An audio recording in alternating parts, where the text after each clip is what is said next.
হজ উমরা করে যারা নামাজ পড়বে না তাদের কি অবস্থা হবে দেখেন। যদি কারো লা ইলাহা ইল্লাল্লাহ তৌহিদ ঠিক না থাকে তো নামাজ কাজে আসবে? নামাজ কাজে আসবে না। শিরকি আকীদার নামাজ কাজে আসবে না, রোজা জাকাত কিছু কাজে আসবে না। ঠিক ওই রকমই তারপরে হচ্ছে নামাজ। নামাজ যদি ঠিক না থাকে তো যেহেতু সঠিক মতে এটা হচ্ছে কোরআন হাদিসের কথা, বড় কুফরি, সুতরাং বেনামাজির বাকি আমল দিয়ে নাজাত পাবে না, ওই আমলগুলি টিকবে না।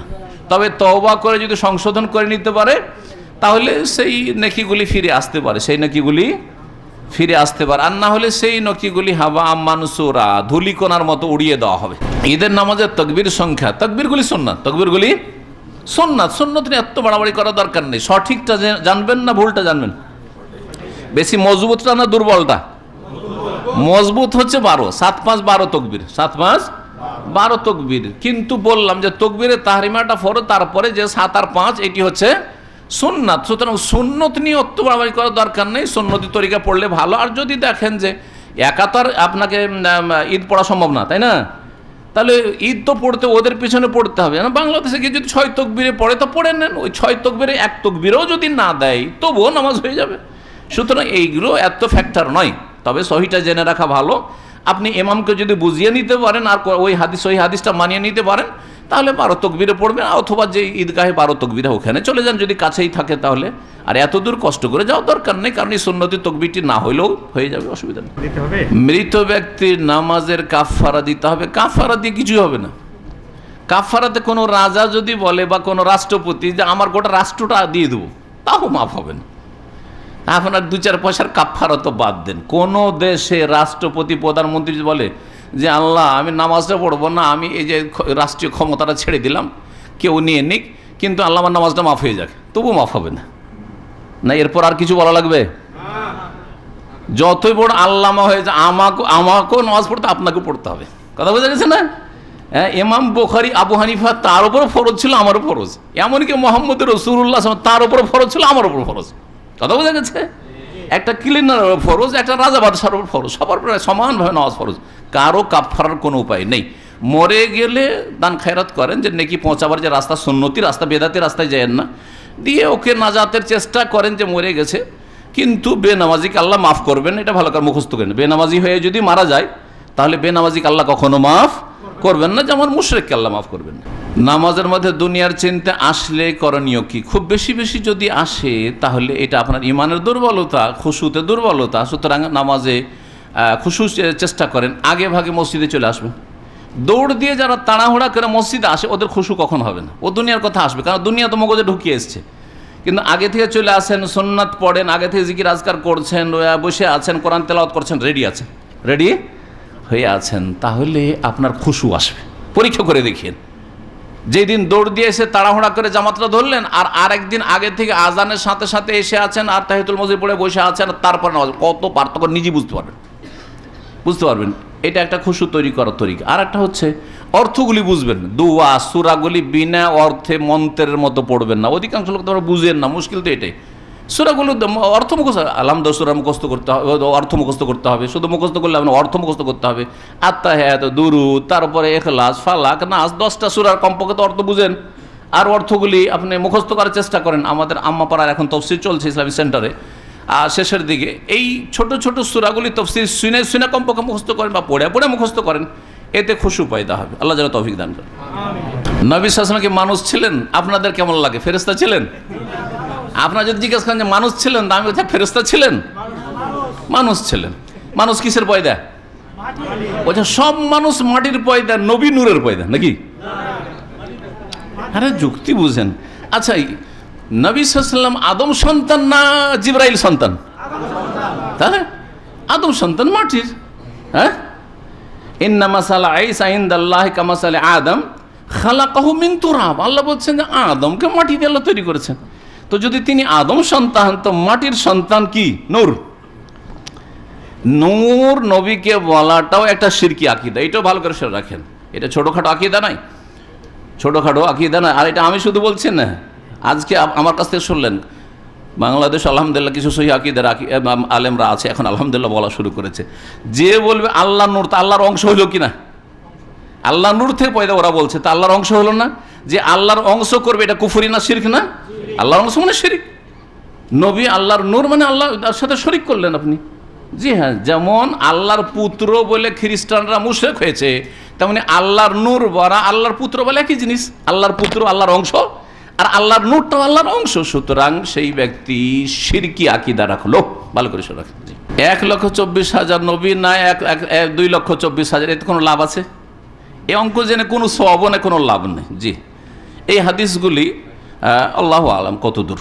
অনেক নবী এসছেন, এটাই কোরআনে বলা হয়েছে, কোরআনে কোথাও বলা হয়নি এরকম কথা। সুতরাং এগুলোর পিছনে পড়ার দরকার নেই। আল্লাহ কিয়ামতের দিন জিজ্ঞেস করবেন না কবরে জিজ্ঞেস করবে যে কত নবী ছিল বলো তো, না তোমার নবী কে ছিল, নবীর তরিকে চলেছিলে কিনা, এইটা জিজ্ঞাসা। শুধু নবীর নাম বললে চলবে না, নবীর তরিকার ছিলে কিনা তুমি। না আমি তো নবীর নাম জানতাম, কিন্তু আমার তরিকা ছিল চিস্তিয়া সাবেরিয়া। নাজাত পাবেন? কখন নাজাত পাবেন না আপনি। ভালো করে শোনা, নবীর তরিকার মুসলিম হইতে হবে। মুসলমানের অনুষ্ঠান করিয়া উপহার নেওয়ার, খাতনা করে উপহার নেওয়া। খাতনা করা হচ্ছে সোনানুল ফিতরা, তাই না? মুসলমানি করা হচ্ছে সোনানুল ফিতরা। সোনানুল ফিতরা কয়টা? প্রাচীন সুন্নত কয়টা? একটা হাদিসে 5টা আছে, আর এক হাদিসে 10 আছে। ঠিক আছে, 5টাই বলেন। তার মধ্যে একটা হচ্ছে মোচ কাটা, ঠিক না? কথা ঠিক কিনা? আর একটা হচ্ছে খাতনা করা, কথা ঠিক কিনা? হ্যাঁ, আর একটা হচ্ছে নখ কাটা। তো যদি খাতনা করাতে দাওয়াত নিমন্ত্রণ করেন, তো মোচ কাটার দিন দাওয়াত করেন। আচ্ছা, নাভির নিচের পশমগুলি ফেলা, এটা কি না সোনাল ফিতরা না? নামের নিচের পশম সাফ করা সোনাল ফিতরা না? এটা তো প্রাচীন সুন্নাত, এটাও প্রাচীন সুন্নাত। তাহলে এইটা করার দিন আজকে ভাই আমি একটু ক্লিন করেছি, সেজন্য আপনাদের পার্টি করছি। করেন কেন করেন না এগুলো? ওই বেদাতিরাকে বলে যারা খাতনার দাওয়াত করছে, করে বলে যে এইটাও পার্টি করো তোমরা, কারণ এগুলো ফিতরাতি সুন্নাত, এগুলো হচ্ছে ফিতরাতি সুন্নাত। জানাজার প্রতি তাকবীরে হাত উঠাতে হবে। হাত উঠানো সুন্নাত আব্দুল্লাহ বিন ওমর রাদিয়াল্লাহু তাআলা আনহু প্রমাণিত, কেউ না করলেও কোনো দোষ নেই। তবে জানাজার নামাজে সূরা ফাতিহা পড়তে হবে, এইটা ভুল আবার দেশের। জানাজার নামাজে কি করতে হবে? সূরা ফাতিহা পড়তে হবে, আর সানা পড়ার কোনো হাদিস নেই। দুটো ভুল আছে আমাদের দেশে জানা যায়। দুটো ভুল কি? যেটা নাই সেটা করে, আর যেটা আছে সেটা করেন না। আছে কোনটা হাদিসে? সূরা ফাতিহা। আর নাই কোনটা?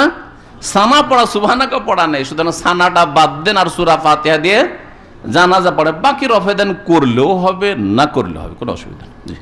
জানাজার সালাতে মহিলারা অংশগ্রহণ করতে পারবে? জানাজার সালাতে মহিলারা অংশগ্রহণ করতে পারবে। মহিলারা আলাদা করে জানাজা পড়বে না, তবে পুরুষদের পেছনে জানাজা পড়বে। যেমন হারামে মক্কা মদিনা পড়ছে না, ওইরকম যদি মুসাল্লা নেশা মহিলাদের সেকশন আছে, আর ওখানে মহিলারা আছে, আর জানাজা মসজিদে হচ্ছে, অসুবিধা নেই।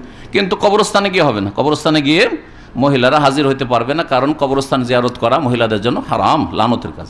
আরবিতে খুতবা রাসূলুল্লাহ সাল্লাল্লাহু আলাইহি ওয়াসাল্লাম আরবিতে দিতেন, তো আমরা কি বাংলাতে দিতে পারবো? আচ্ছা, এর উত্তর যদি বলি, নবী সাল্লাল্লাহু আলাইহি ওয়াসাল্লাম ফতোয়া কোন ভাষায় দিতেন? হ্যাঁ, আরবিতে। তো আমি যদি আপনাদেরকে এখন আর এই ফতোয়াগুলো যদি আরবিতে দিই, তো চলবে? বলবো সুন্নাত। এতক্ষণ যে বক্তব্য করলাম, আমি আলহামদুলিল্লাহ আরবিতে বক্তব্য করতে পারবো। তো যদি আরবিতে এতক্ষণ বক্তব্য করতাম, তো থাকতেন আপনারা? সব টান দিতেন, মাশাআল্লাহ, কিচ্ছু বুঝে না ভাগ। কথা ঠিক কিনা? তাহলে শুধু জুমার খুতবা আর ঈদের খুতবা আরবিতে সুন্নাত, না লেকচার দেওয়াটাও আরবিতে সুন্নাত? নবী সাল্লাল্লাহু আলাইহি ওয়াসাল্লাম কোন ভাষায় লেকচার দিয়েছেন? বাংলায়? উর্দুতে? হ্যাঁ, কিসে দিয়েছেন? ইংলিশে নাকি আরবিতে? সুতরাং তো আরবিতে তাহলে বক্তব্য করতে হবে। ওই বিদাতি মোল্লাদেরকে বলেন যারা জুমার খুতবাকে মন্ত্র করে রেখেছে, আর ঈদের খুতবাকে, যে তোমাদের ওয়াজ মাহফিল আরবিতে করতে হবে। কত দৌড় আছে দেখি, আরবি বলো তো দেখি। কথা বোঝা গেছে? ফতোয়াও আরবিতে দিতে হবে। আচ্ছা, সাহাবীরা ফতোয়া জিজ্ঞাসা করেছেন আরবিতে না বাংলাতে? তো আপনাদেরকেও ফতোয়া জিজ্ঞাসা করতে হবে, বাংলায় চলবে না, আরবিতে লিখে, কারণ ওটাই সুন্নাত। কথা বোঝা গেছে? বোঝার চেষ্টা করেন। ফতোয়া যেমন বোঝা উদ্দেশ্য, সুতরাং আপনার মাতৃভাষায় বুঝছেন, তেমনি খুতবা খেতাব, খেতাব মানে অ্যাড্রেস, সম্বোধন করা।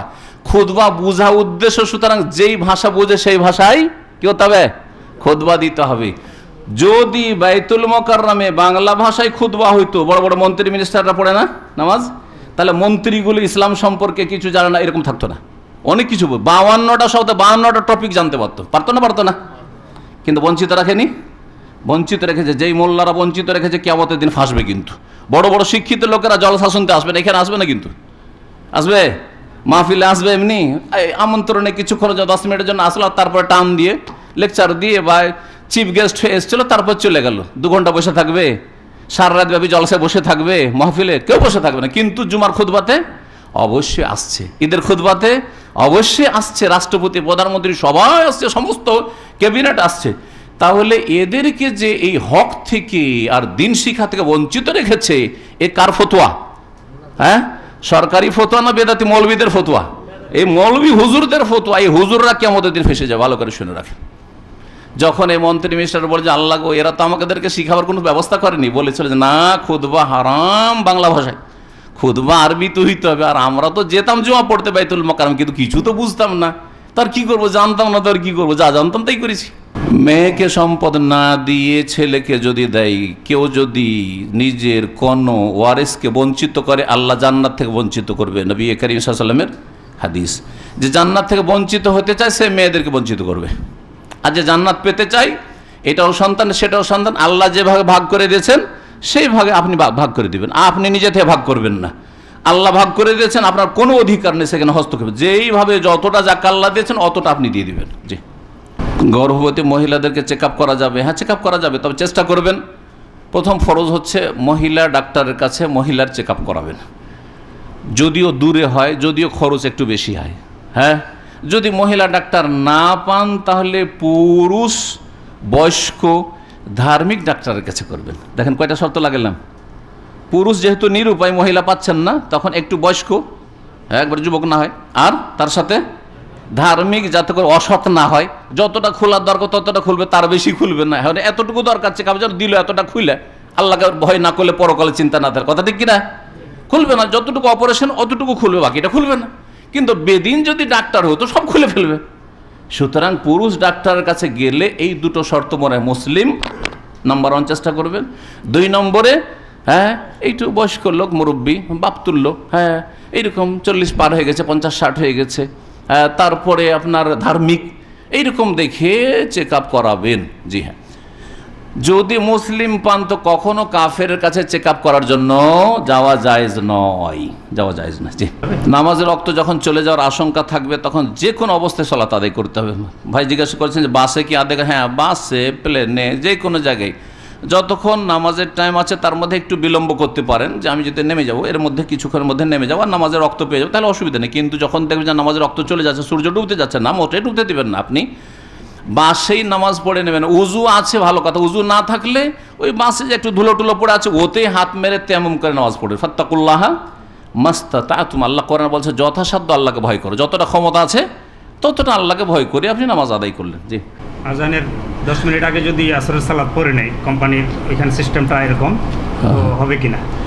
আজানের 10 মিনিট আগে যদি আসরের সালাত পড়ে নেই তাহলে হবে কিনা? সৌদি আরবে যেহেতু আউয়াল ওয়াক্তে আজান হচ্ছে, যদি আউয়াল ওয়াক্তে আজান এখানে সৌদি আরবে হয় তাহলে এটা খেয়াল রাখা উচিত, কারণ সময়ের আগে নামাজ হয় না, সময়ের আগে নামাজ হয় না। তবে আসরের ব্যাপার যদি হয় তো আর একটা রাস্তা আছে, সেটা হচ্ছে যে একটা তো হচ্ছে যে বাসে পড়ে নেবেন আপনি, আর একটা হচ্ছে যে জোহর আসর জমা করা যেত। জোহর আসর জমা করার রাস্তা আছে, যেখানে সফরের রাস্তা আছে, তাই না? জোহর আসর জমা করা, মাগরিব এশা জমা করা। তারপরে ভয়ের সময় আছে, বর্ষা বৃষ্টি ঝড় তুফানের সময় আছে, যে দুশ্মনের ভয় যদি থাকে বা কিছু ভয় থাকে তাহলে আছে।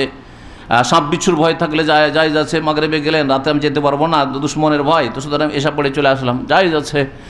তো এইরকম রাস্তাগুলি যখন আছে, তো এইরকম পরিস্থিতি একেবারে নিরুপায় হইলে জোহরের সাথে মাঝে মধ্যে কন্টিনিউ না জমা করা যেতে পারে। আল্লাহু আলাম।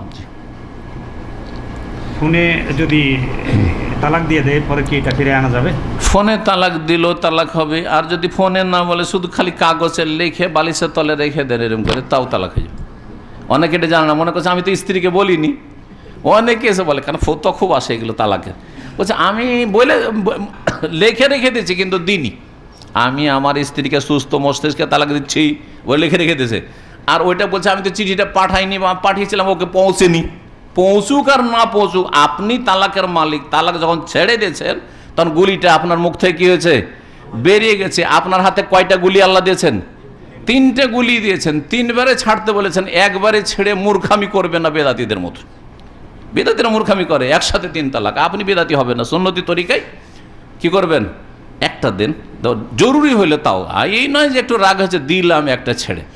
আজকাল অনেক পুরুষ মনে করে যে আমার সবচেয়ে বড় বাহাদুরি হচ্ছে তালাকের মালিক আমি। হ্যাঁ, সেটা দিব তালাক, দিব তালাক। আরে তালাক ছাড়াও মেলা কিছু আছে, খরচ দিব না, অত খারাপ তো খরচ দিব না, ও তো খারাপ, ওর সাথে কথাই বলবো না, হ্যাঁ টেলিফোন করবো না, ঠিক আছে বাচ্চাদের সাথে কথা বলবো, ওর মার সাথে কথা বলবো না রাগ করে, এগুলো করতে পারেন আপনি।